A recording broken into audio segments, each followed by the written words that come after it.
अभय चौटाला क्या एक बड़ी मुसीबत में फंस गए हैं? क्या अभय चौटाला के साथ "आ बैल मुझे मार" वाली कहावत सच साबित होने वाली है? ये सवाल इसलिए क्योंकि अभय चौटाला जिन पूर्व आईपीएस राम सिंह यादव को 100 करोड़ रुपए के नोटिस का डर दिखा रहे थे, उन्हीं राम सिंह यादव ने अब अभय चौटाला को बड़ा चैलेंज दे दिया है। साथ ही राम सिंह यादव ने कुछ ऐसा भी कह दिया है जिससे अब अभय चौटाला की मुश्किलें बढ़ सकती हैं। नमस्कार, मैं प्रतिमा दत्ता।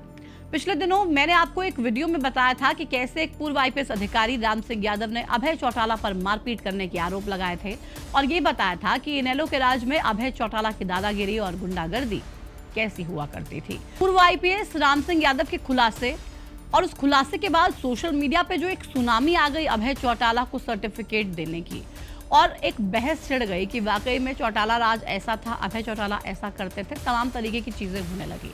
अभय चौटाला उससे इतने परेशान हो गए कि इसकी खींच निकालने के लिए उन्होंने राम सिंह यादव समेत कई लोगों को 100 करोड़ रुपए के मानहानि के नोटिस का डर दिखाना शुरू कर दिया। अब जब ये मुद्दा गरमाया तो फिर से राम सिंह यादव सामने आए और अभय चौटाला को खुला चैलेंज दे दिया। क्या है वो चैलेंज और पूर्व आईपीएस राम सिंह यादव ने ऐसा क्या कह दिया जिससे अभय चौटाला की मुश्किलें कई गुना बढ़ने वाली हैं? इन्हीं सवालों पर आज की इस वीडियो में हम विस्तार से बात करेंगे और आपको बताएंगे कि अभय चौटाला और पूर्व आईपीएस अधिकारी राम सिंह यादव के बीच जारी जुबानी जंग क्या कानूनी दांवपेच तक पहुंचेगी? अगर ये जंग अदालत तक पहुंची तो किसका पलड़ा भारी रहेगा और कौन मुसीबत के कुएं में गिर जाएगा? 23 नवंबर को एक YouTube चैनल पर पूर्व आईपीएस अधिकारी आरएस यादव यानी कि राम सिंह यादव का एक इंटरव्यू डाला गया। इस इंटरव्यू में राम सिंह यादव इनेलो सरकार में खुद पर हुए अत्याचारों और जुल्म की कहानी को बताते हैं। वो बताते हैं कि कैसे एक मुख्यमंत्री के बेटे अभय चौटाला ने उन्हें थाने में बुलाकर मुजरिमों की तरह पीटा और 39 छित्तर मारे। राम सिंह यादव के अभय चौटाला पर लगाए गए ये गंभीर आरोप जब मीडिया और सोशल मीडिया की सुर्खियां बने तो अभय चौटाला मुश्किल में पड़ गए। उनकी बरसों पुरानी वाली वही दबंग छवि फिर से लोगों के जहन में आ गई और इसने अभय चौटाला की साख को नुकसान पहुंचाना शुरू कर दिया। इस बात को अभय चौटाला भी भली भांति समझ चुके थे, इसलिए उन्होंने भी इन आरोपों पर जवाब देने में ज्यादा समय लगाया नहीं। हफ्ते भर के अंदर ही अभय चौटाला ने एक के बाद एक कर कई बयान दिए और उन बयानों में एक ही बात दोहराई कि जिन्होंने भी उनकी छवि को खराब करने की कोशिश की है वो उन्हें कोर्ट में घसीटेंगे। इसी के साथ ही अभय चौटाला ने यह भी चेतावनी दी कि वो आरएस यादव को 100 करोड़ रुपए के मानहानि का नोटिस भी भेजेंगे।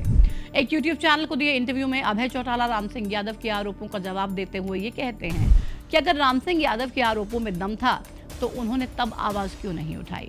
अगर उन्हें मुझसे डर लगता था तो हमारी सरकार जब चली गई थी तब उन्होंने ये बात क्यों नहीं की? इसी इंटरव्यू में अभय चौटाला राम सिंह यादव को बेईमान ऑफिसर बताते हैं, आरोप लगाते हैं कि वो भजन लाल के इशारों पर काम करते थे। अभय चौटाला के इस जवाब के बाद राम सिंह यादव का एक और इंटरव्यू सामने आया। इस इंटरव्यू में राम सिंह यादव ने न सिर्फ अभय चौटाला के आरोपों का जवाब दिया बल्कि 100 करोड़ रुपए के मानहानि के नोटिस को लेकर अभय चौटाला को खुला चैलेंज दे दिया। पहले आपको राम सिंह यादव का अभय चौटाला के आरोपों पर दिए गए बयान के बारे में बताते हैं, उसके बाद उन्होंने अभय चौटाला को क्या चैलेंज दिया है वो बताएंगे। 30 नवंबर को एक बार फिर से आईपीएस राम सिंह यादव एक सोशल मीडिया चैनल के सहारे फिर से सामने आते हैं मीडिया के, और ये वाला जो सामने आने का केस है, सिनेरियो है, ये अभय चौटाला के इंटरव्यू के बाद होता है, उनके आरोपों के बाद होता है। इसलिए इसमें राम सिंह यादव ने अभय चौटाला के आरोपों पर ही जवाब दिया। उन्होंने अभय चौटाला के उस आरोप का जवाब दिया जिसमें अभय चौटाला ये कहते हैं कि राम सिंह यादव ने पहले ये बात क्यों नहीं कही। राम सिंह यादव ये कहते हैं कि उन्होंने 2003 में ही जेल से बाहर आने के बाद ये बात मीडिया में कह दी थी और मीडिया को बता दिया था कि मेरे खिलाफ झूठा केस बनाकर मुझे फंसाया गया और मुख्यमंत्री के बेटे अभय चौटाला ने मुझे पुलिस चौकी में टॉर्चर किया। वो ये भी दावा करते हैं कि इसको लेकर उनके पास सबूत भी हैं। अब सवाल है अभय चौटाला की तरफ से 100 करोड़ रुपए का मानहानि केस करने का। तो इसके जवाब में राम सिंह यादव ये कहते हैं कि मानहानि अभय चौटाला की नहीं बल्कि मेरी हुई है। एक आईपीएस अधिकारी को थाने में पीटना, उस पर इतना जुल्म होना मानहानि ही है। वहीं वो ये भी बताते हैं कि उन्होंने तब अभय चौटाला पर मानहानि का केस इसलिए नहीं किया था क्योंकि मानहानि का दावा डालने के लिए 10% ड्यूटी लगती है, मेरे पास पैसे नहीं थे, इसलिए मैंने मानहानि का केस नहीं डाला। मेरी पत्नी जो जज रही हैं उन्होंने कहा था कि केस डालिए, लेकिन मैंने कहा कि मेरे पास पैसे नहीं हैं, इसलिए हमने मानहानि का केस नहीं किया। साथ ही उन्होंने ये भी कहा कि अगर अभय चौटाला ये कह रहे हैं कि वो हमारे खिलाफ 100 करोड़ रुपए का मानहानि का नोटिस डालेंगे तो हम ये साबित कर देंगे कि हमारी पिटाई अभय चौटाला ने की है। हम उन पुलिस वालों को जज के सामने पेश करेंगे जो मेरी पिटाई के समय उस वक्त वहां पर मौजूद थे।